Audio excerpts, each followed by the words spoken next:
और हमने मार्केट में डाटा देखना शुरू किया।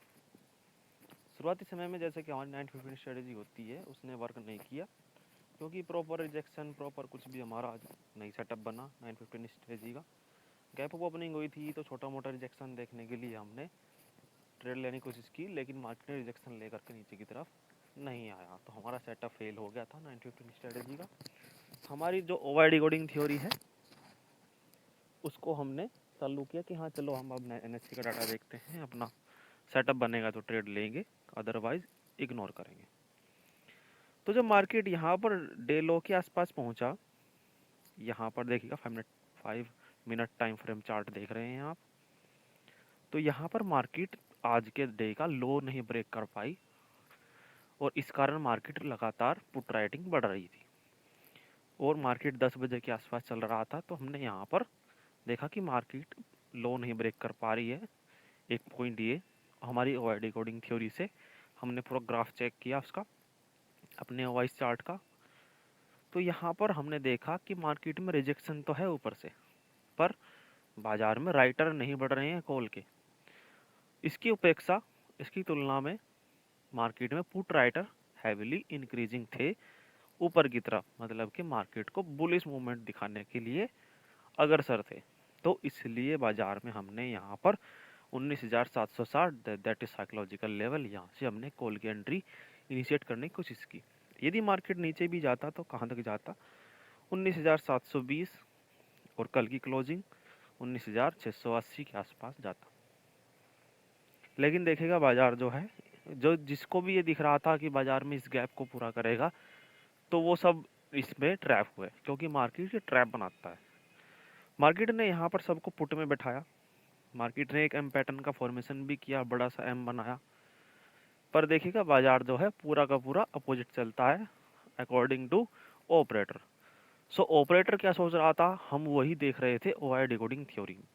तो यहाँ पर जो है मार्केट का धीरे धीरे धीरे धीरे कॉल राइटर्स निकल रहे थे, क्योंकि उनको पता है कि मार्केट में जो है बुल रन होने वाला है और मार्केट बुलिश होने वाला है।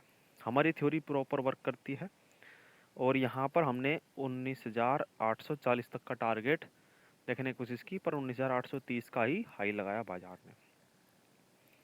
तो ये मूवमेंट जब तक नहीं हुआ था,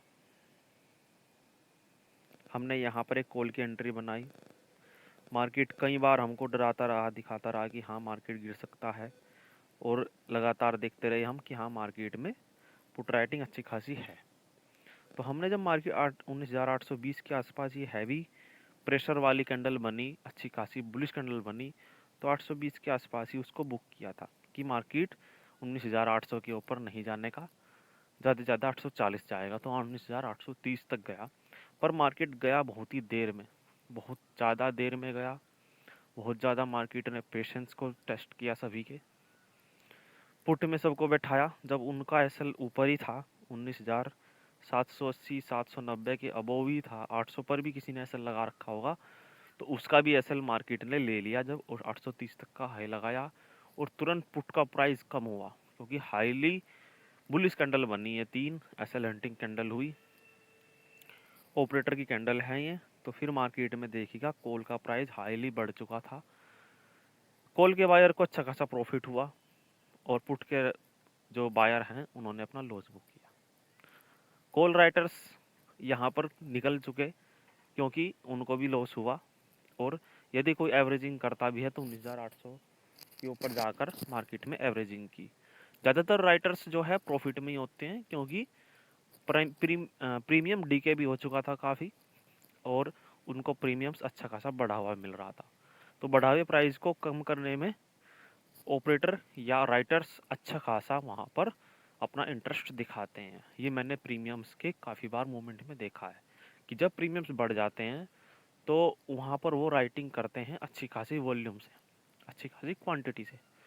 तो यही हुआ कि मार्केट 19,820 के ऊपर गया तो तुरंत ही मार्केट गिराने की कोशिश की।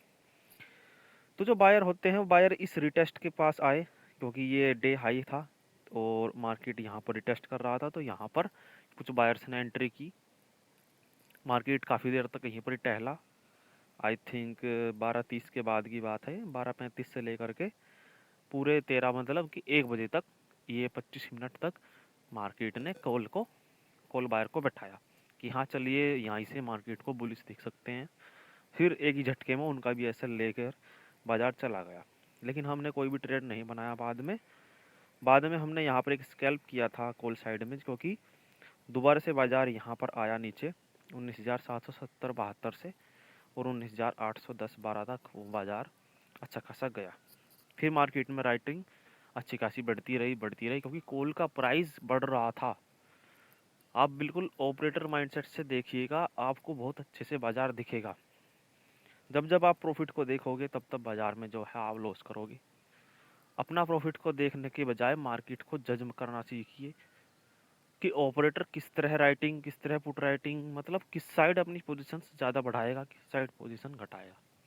ये पूरा का पूरा मैकेनिज्म है जो कि राइटर सोचता है, उस तरह सोचना पड़ता है यहाँ पर कि हाँ यहाँ पर कॉल का प्राइस बढ़ चुका है, अब के कॉल के प्रीमियम्स बढ़े हुए हैं तो यहाँ से एग्जिट कर दीजिए अपनी पोजीशन।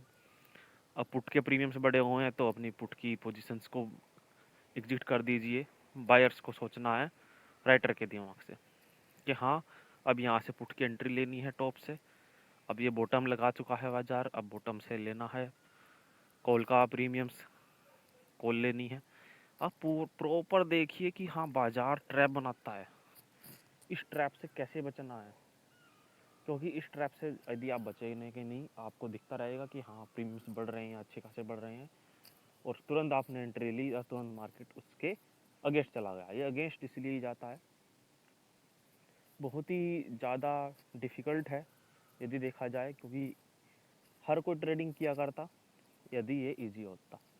ये चैप्टर्स पढ़ाए जाते हैं आपने देखा होगा, लेकिन वो सिर्फ और सिर्फ बेसिक, ये नहीं कहा जाता कि आप ट्रेडिंग कीजिए, इन्वेस्टमेंट कीजिए। अब धीरे धीरे इसकी अवेयरनेस बढ़ रही है, क्योंकि इसमें लॉस बहुत ज़्यादा है। 5% ही यहाँ पर सक्सेसफुल होते हैं, आपने देखा होगा। इसका रेशो 95% यहाँ पर लॉस ही होता है। हर साल बहुत सारे डीमेट अकाउंट खुलते हैं, लेकिन वो क्लोज हो जाते हैं। उनमें छोटा मोटा इन्वेस्टमेंट होता है, लॉस होता है, तो वो उसको क्लोज कर देते हैं। हर कोई नहीं यहाँ पर स्टेबल है, सिर्फ वही स्टेबल है जो कि यहाँ पर टिका रह गया। जो टिका रह गया अपनी स्ट्रेटजीज पर अच्छे से वर्क करता रह गया, अपने यहाँ पर इस चार्ट को या मार्केट को समझते रह गया। बड़े शेयर होल्डर्स जो शेयर्स को परचेज करते हैं, जो इन्वेस्ट करते हैं, वो भी अपना ज़्यादातर लॉस होता है, क्योंकि जब मार्केट लो लगाता है तो अच्छे खासा वहाँ पर शेयर्स की बिकवाली भी होती है। क्योंकि जैसे कि हमने अभी कुछ दिन पहले 18,800 का निफ्टी ने लो लगाया था, तो अखबार में भी आया था सभी में कि बाजार जो है अच्छा खासा नीचे की तरफ गया। 19,200 का ही था कि हाँ 19,200 से ऊपर जाएगा बाजार, लेकिन 18,800 मतलब के 400 पॉइंट जब डाउन गया तो बड़े बड़े इन्वेस्टर्स को लॉस हुआ। तो प्रॉपर आपको देखना है कि हाँ पूरा मार्केट कह क्या रहा है। हमने आपको आज पोस्ट मार्केट एनालिसिस दिखाई कि कैसे मार्केट ट्रैप बनाता है। मार्केट ऊपर के मूवमेंट दिखाया, यहाँ से सबको एम दिख रहा था कि हाँ एम पैटर्न है, डे हाई के आसपास रिजेक्शन है, बार बार रिजेक्शन ले रहा है, और यहाँ पर गैप भी है अभी नीचे। कल के मार्केट से आज की मार्केट का जो गैप है, हो सकता है इसको फिल करे, और हो सकता है कल को फिल करे, और बाजार ने उनका अपोजिट किया और उनको ऊपर की तरफ जा कर के निकाल दिया। लेकिन हमने इसी कारण इन ट्रैप्स में फंसते थे पहले, लेकिन इन ट्रैप्स से फंसने के कारण हमने और बचने के लिए ये अपनी थ्योरी बनाई, जो प्रॉपर ओवाइस मतलब कि ओपन इंटरेस्ट, या जो राइटर्स होते हैं वो राइटर्स किस साइड पोजीशन बना रही हैं, किस तरह पोजीशन काट रहे हैं। ना कोई इंडिकेटर, ना कोई चार्ट पैटर्न, ना कोई कैंडलस्टिक पैटर्न, सिर्फ और सिर्फ ओआई बेस्ड ट्रेडिंग कि हाँ उनके पीछे पीछे चलिए, बड़े प्लेयर्स क्या कर रहे हैं, बड़े इन्वेस्टर्स क्या कर रहे हैं। जैसे कल सेलिंग की, कल 777 करोड़ के आसपास एफआईआई ने सेलिंग की, और 75 या कुछ 78 करोड़ के आसपास हमारी डीआईआई ने सेलिंग की थी। आज बाजार में जो है बाइंग आई थी और बड़े इन्वेस्टर्स ने पैसा लगाया, इसलिए शेयर्स की खरीदारी हुई। देखिएगा कल बिकवाली हुई, यहाँ पर जो ट्रैप कैंडल बना करके पहले मार्केट ने बुलिश मूव दिखाया, सेम जैसे कि कल चला, पहले डाउन गया, फिर मार्केट ने बुलिश मूव दिखाया, उसके बाद एक छोटे से रेंज में फंस करके बाजार क्लोज हो गया। आज भी पहले मार्केट ने बियरिश मूव दिखाया, अच्छे से पुट में बैठाया, फिर मार्केट ने उनका एसएल लिया, फिर मार्केट ने डाउन साइड का मूव दिखाया, उसके बाद मार्केट ने ट्रैप बना करके वहीं उसके आसपास ही क्लोज हो गया। तो ऐसे बाजार में ट्रेडिंग करनी है कि बाजार जो है इंट्राडे ट्रेडिंग थोड़ा सा डिफिकल्ट सब्जेक्ट है, कंसेप्ट है। हाँ, positional trade, investment, equity share holder, मतलब इक्विटी शेयर खरीदने हैं तो उसमें जो है आपको अच्छा खासा यहाँ पर देखने को मिलेगा कि हाँ चलो ठीक है, हमारे शेयर्स डाउन चल रहे हैं, लॉस चल रहा है, हो सकता है 6 महीने में, 1 साल में, अब उसको छोड़ दीजिए, कभी ना कभी उसमें अच्छा खासा मुनाफा हो जाएगा, क्योंकि हमने भी इन्वेस्ट किया है। तो पोर्टफोलियो में अच्छा खासा, जैसे कि सुजलोन में, आइडिया में और पीएनबी में, IRFCI में, जोमेटो में, और जो बहुत ही ज़्यादा अच्छे खासे शेयर्स थे उन सभी में अच्छी खासी हमने देखी है कि हाँ बहुत कई गुना प्राइस बढ़ा हुआ है। साल भर में ही सितंबर 2022 से अब तक अच्छा खासा मूवमेंट मिला है देखने को। तो इस तरह बाज़ार में आप देखिएगा कि हाँ इन्वेस्टमेंट में भी पैसा बनता है, पर आपको पेशेंस के साथ उसमें टिके रहना है कि हाँ आएगा हमारे प्राइस के आसपास, यदि लॉस में भी चल रहे हैं तो हम उसको छोटा मोटा प्रॉफिट में क्लोज कर दे, या इन्वेस्टमेंट को लगातार चलने दे, कभी ना कभी वो आएगा ही। क्योंकि ये शेयर बाज़ार है, इसमें आपको हमेशा ऊपर की तरफ ही ज़्यादा दिखता है बाज़ार। कहीं पर भी यदि कोई क्राइसिस है, कोई बड़ी ही घटना घट गई, बड़ी ही बैड न्यूज़ है जिसमें कि फाइनेंशियल प्रॉब्लम आनी है, तो उसमें जो है शेयर्स की वाली खरीदारी के मुकाबले ज़्यादा होती है, जिसके कारण पैनिक सेलिंग आती है, जैसे कि यहाँ पर अडानी शेयर्स में देखी गई।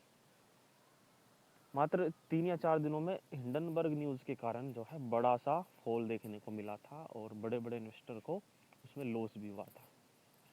तो आपको आज की वीडियो अच्छी लगी होगी, आई होप। लर्निंग वीडियो हम लाते रहेंगे, थोड़ा साइकोलॉजी पर भी बात किया करेंगे। इसी के साथ ही आज की वीडियो में इतना ही, धन्यवाद। कल का बाजार जो है, फिलहाल कल का बाजार भी हमको बुलिश ही दिख सकता है। यदि गैप फिल करेगा बाजार तो हो सकता है मार्केट कल को गैप भी फिल करे। तो इसी के साथ ही आज की वीडियो